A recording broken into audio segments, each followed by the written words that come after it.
Hi, my name is Josh, and today I'll be introducing you to Python. In this part of the video, you'll learn what Python is and why it's used. You'll also be learning how to set up your Python environment through a tool known as Jupyter Notebook. So let's get started with Python. So what is Python? According to Wikipedia, Python is a widely used, high-level, general-purpose interpreted dynamic programming language. To keep things short, Python is a high-level programming language that must be interpreted by a program, also known as an interpreter, in order for the computer to understand your instructions. Have you seen that person before? Guido van Rossum is the creator of the Python programming language. As of today, there are two major versions of Python, Python 2.7 and Python 3.5. Throughout this course, we will be using Python 3.5's syntax.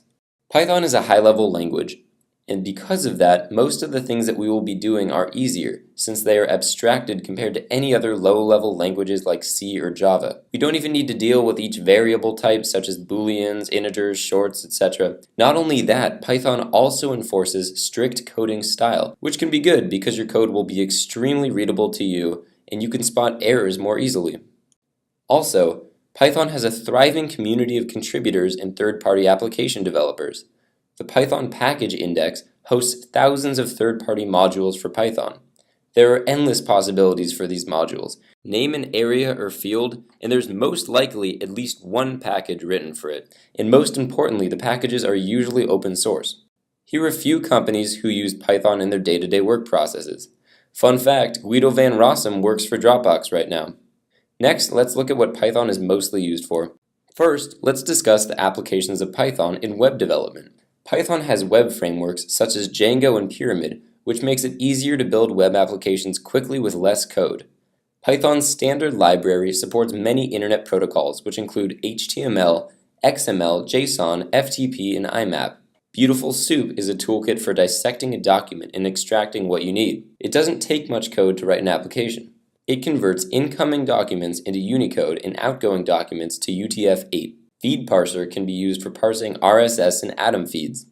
Let's discuss the packages in Python helpful for scientific and numeric computing. NumPy is the fundamental package for scientific computing with Python. It is useful to create powerful n-dimensional array objects. NumPy comes with various capabilities such as linear algebra, Fourier transforms, and random number generation. SciPy is a collection of packages for mathematics, science, and engineering. Pandas is a data analysis and modeling library.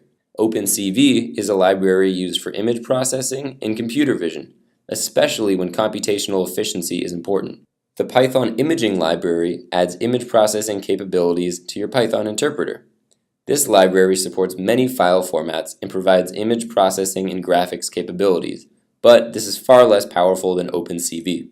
Matplotlib is a Python 2D plotting library which produces publication-quality figures in a variety of hard copy formats and interactive environments across platforms. Scikit-learn is a simple and efficient tool for data mining and data analysis, which is built on top of NumPy, SciPy, and Matplotlib.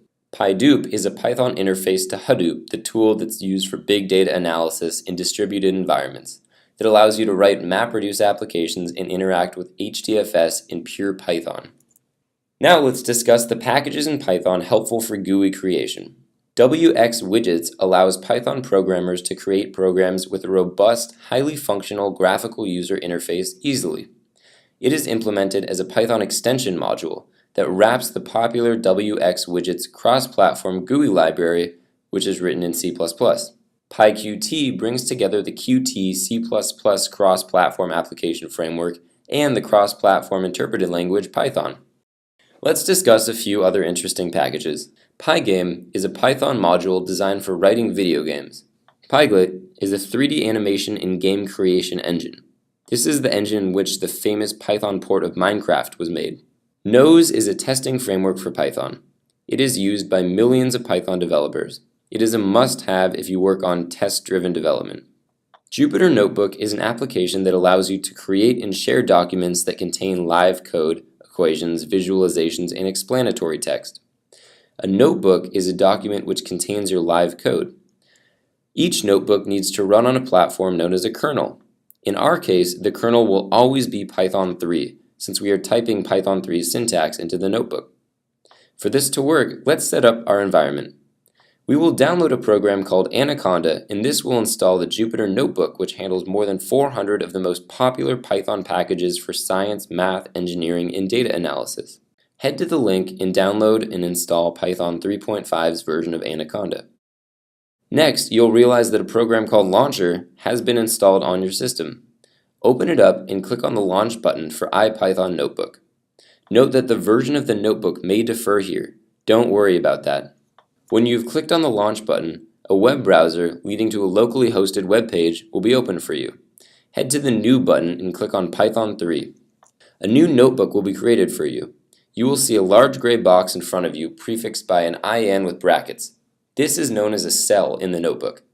After typing code into the cell, all you need to do is click on the play button to run the code in the cell as shown in this slide. Now try typing print hello world and click on the play button. Let's explore a little bit more about Python. In cell 2, we just added one number to the other. Notice that when you press run, the interpreter just interprets your code and returns the output, which is 3. We need to be aware that division in Python is integer-based. This means that Python will interpret any division as integer division, unless you explicitly specify that either one of the numbers, or both, are floating point numbers, numbers with decimals. This can be illustrated in cell 3. Also, Booleans in Python are denoted by true and false. Note that the first letter is uppercase. Finally, take a look at cell 5. Here we declare a variable named number and assign an integer 6 to it. On the next line, we wrote an if statement that says something like, if number is greater than 3, then proceed. Take note of the colon here. Next, we print to the console if the statement is true. Now take note that there are 4 spaces or a tab before the print statement.